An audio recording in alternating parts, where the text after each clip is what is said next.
첫 번째는요, 15년 중형 선고입니다.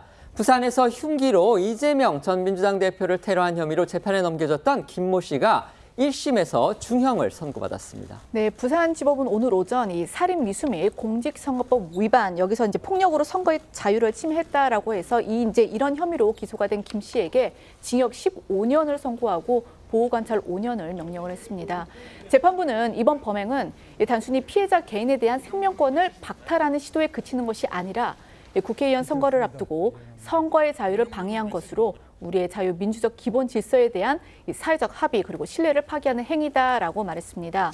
이어 자신의 정치적 견해가 다르다는 이유로 국회의원인 피해자를 살해하려 한 것은 헌법과 법률 절차에 따라 국민들의 자유로운 의사에 의해 결정돼야 할 선거제도와 대의민주주의를 파괴하려는 시도라면서 어떠한 이유에서도 정당화될 수 없다고 했습니다.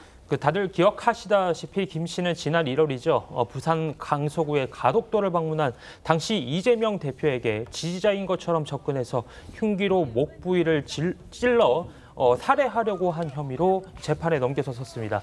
김 씨는 이 국회의원 선거를 앞두고 이재명 대표의 공천권 행사와 출마를 막으려 했다라고 밝혔고요. 수사 결과 미리 범행을 치밀하게 준비한 것으로도 드러났습니다. 결국 김 씨의 공격으로 내경 정맥이 9mm의 손상이 되는 상처를 입은 이재명 대표는 수술과 입원 치료를 받고 8일 만에 퇴원했었는데요. 당시 모습 다시 한번 보고 오시겠습니다. 대한민국의 주권자는 국민이고 국민의 뜻을 존중해야 하기 때문에 먼저 심려를 끼쳐드려서 죄송합니다. 그리고 감사드립니다. 앞으로 남은 생도 오로지 국민들을 위해서만 살겠습니다. 지난 5월에 열렸던 결심 공판에서 검찰은 김 씨에 대해서 징역 20년을 구형을 했고요. 또 10년간 위치 추적 전자장비 부착 이 명령을 청구했습니다. 재판부는요, 검찰의 위치 추적 전자장치 부착 명령 이거는 기각했습니다. 네, 재판부는 범행을 결심한 무렵부터 범행의 정당성을 강조할 목적으로 범행 이유가 담긴 메모를 공범에게 부탁하고 수개월간 흉기를 제조하고 틈틈이 범행을 연습하는 등 계획성, 범행 동기에 비춰서 매우 비난 가능성이 높다고 설명했습니다. 그러면서 법원에서 늦게나마 피해자와 그 가족들에게 사죄의 뜻을 밝히기도 했지만 수사기관과 법정에서의 태도 등을 보면 진정한 반성으로 평가할 수 있는지 의문이 든다고 했습니다. 다만 김 씨가 이 사건 범행을 모두 인정하고 있고 또 자신의 범행이 사회적으로 용인될 수 없는 공격이라는 것에 대해 수긍하고 있다면서 이 사건 이전에 형사처벌을 받은 적이 없다는 점 등 모든 양형 요소를 참작해서 형을 정했다고 설명했습니다. 관련해서 지난 1월 검찰 송치 당시 김 씨 모습 보고 오시죠. 이재명 대표 오늘 퇴원인데 하실 말씀 있으실까요? 걱정을 끼쳤습니다. 미안합니다. 마지막으로 한 말씀 해주시죠. 걱정을 끼쳐서 미안하게 생각합니다. 본명문은 언제 쓰셨어요? 범행 전에 쓴 겁니다. 범행 혼자 계획하신 겁니까? 예. 조력자가 있었다고 하던데 혼자 계획을 하신 겁니까?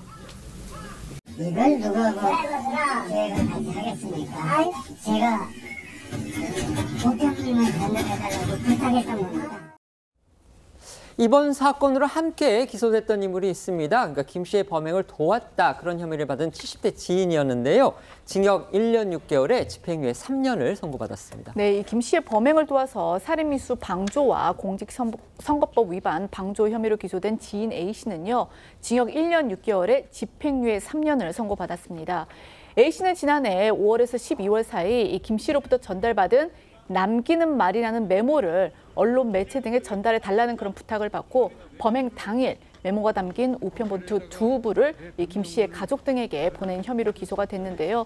앞서 검찰은 이 A 씨에게 징역 3년을 구형을 했지만 재판부는 이 피고인의 행위가 범행에 직접 관련된 핵심적인 요소라고 보기 어렵고 기여도가 높지 않다고 판단했다고 합니다. 오늘 판결 결과 어떻게 네. 보셨습니까? 일단은 그 민주당 내에서는 그 선고 결과가 좀 약하지 않냐라는 아쉬움은 있죠. 이게 좀 감정적으로는 다 야당 대표에 대한 테러였기 때문에 그럴 수 있으나 여러 가지를 고려했을 때 재판부가 합리적 판단을 했지 않겠습니까? 그래서 그 부분은 존중은 해야 될 것 같고요.